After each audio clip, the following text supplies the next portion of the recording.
Marguerite and Aimé Maeght were perhaps the 20th century most famous art dealers in France, amassing both fame and fortune working with artists such as Joan Miró, Alexander Calder and Marc Chagall. They opened this foundation in the 60s after their name. The Maeght Foundation is now available for us to come and enjoy sculpture in nature.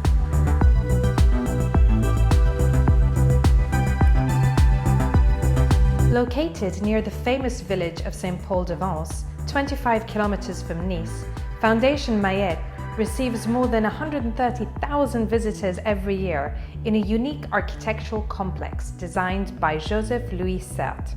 It is one of the art world's best known and most loved cultural institutions.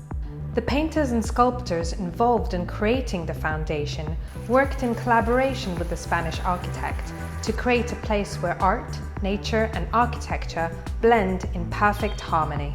The foundation is quite a unique place, as in that it's probably the first and one of the very few museums that have been conceived by and for the artists. So Giacometti, Miro, Braque, Chagall, Bonnard, they had practically every successful artist of the mid-50s and 60s, except for Picasso, that never got along.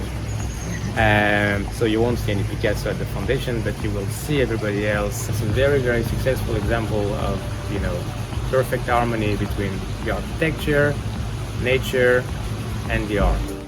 Highlights include the Giacometti courtyard, featuring an exceptional group of sculptures assembled and placed by the Swiss artist. Using his sculpture to examine the human spirit, one can really see the toll that 2 world wars has taken on his worn away and decimated figures. Another highlight is the Miro Labyrinth, a maze-like sculpture garden by the Spanish artist that shows a more playful side to the collection. He designed the path and the route, water features and, of course, placed his sculptures around the path to complement the beautiful views. Though it was conceived and built in 1964, it is still today considered to be an innovative way of displaying art.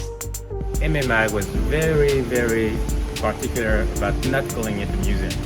For him, it was like a place to discover art. It is a magical day out to remember, and though the focus is on the gardens, the galleries hold further treasures and some of the more delicate works of art by the artists of the foundation. There is a small cafe where you can grab a bite to eat, but I would save your appetite for Saint-Paul-de-Vence, which is just a short drive from the Maeght Foundation. This is a small French medieval town which has not been expanded with a modern surround, so it feels entirely authentic. Yes, there are quite a few tourists, but for good reason. It is charming to perfection. For more art pilgrimages, visit theartpilgrim.org. This is Maya Binkin for The Art Pilgrim.